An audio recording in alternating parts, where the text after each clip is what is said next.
Most of us learn the word discipline the wrong way. We hear it like a warning: wake up early, work harder, stop being lazy, push through, don't complain. And somewhere along the way, discipline starts to feel like punishment, like something you do to yourself because you are not good enough yet. But that is not discipline. That is fear wearing a serious face.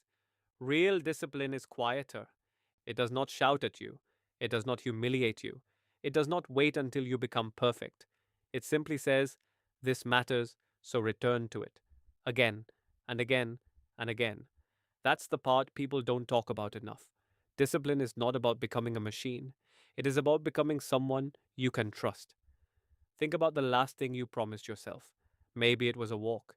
Maybe it was writing for 20 minutes. Maybe it was sleeping on time. Maybe it was finally starting that thing you kept postponing. Now think about how many times you told yourself, tomorrow.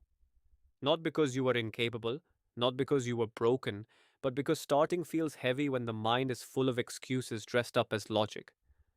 I'm tired. I'll do it when I feel ready. I just need the right mood. I'll begin after this one thing. And yes, sometimes those reasons are real, but if we are honest, many times they are just a soft place to hide. Discipline begins when you stop negotiating with every feeling, not by becoming cruel, not by becoming rigid, by becoming clear. You do not need a perfect day to do one honest thing. You do not need a perfect version of yourself to keep one small promise. There is something deeply human about returning to the same work after resistance. The writer returns to the blank page. The runner returns to the road. The student returns to the lesson. The tired person returns to the next right action. That return is discipline. Not the dramatic version, not the social media version, not the version that makes a person look impressive, the version that happens in private, when nobody is clapping, when nobody is watching, when your own mind is trying to convince you that one missed day does not matter, and maybe one missed day does not. But one repeated excuse can slowly become a personality. That is why discipline matters. Because your life is not built in one big heroic moment, it is built in ordinary repetitions.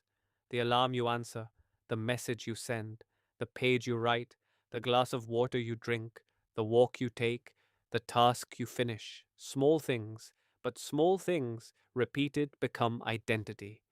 There is another lie we need to leave behind: that disciplined people are born with some magical force the rest of us do not have. They are not. They are just people who learned how to stay in the room with themselves a little longer with discomfort, a little longer with boredom, a little longer with unfinished work, a little longer with the feeling of not wanting to do it. That is where character quietly grows, not in the spotlight, in the return. So today, let discipline be smaller than you expected.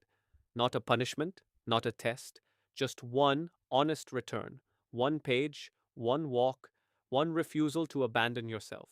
Because discipline is not the voice that says, you are behind. It is the voice that says, you can begin now. And maybe that is the most freeing thing about it. You do not need to become a different person overnight. You only need to become the person who comes back.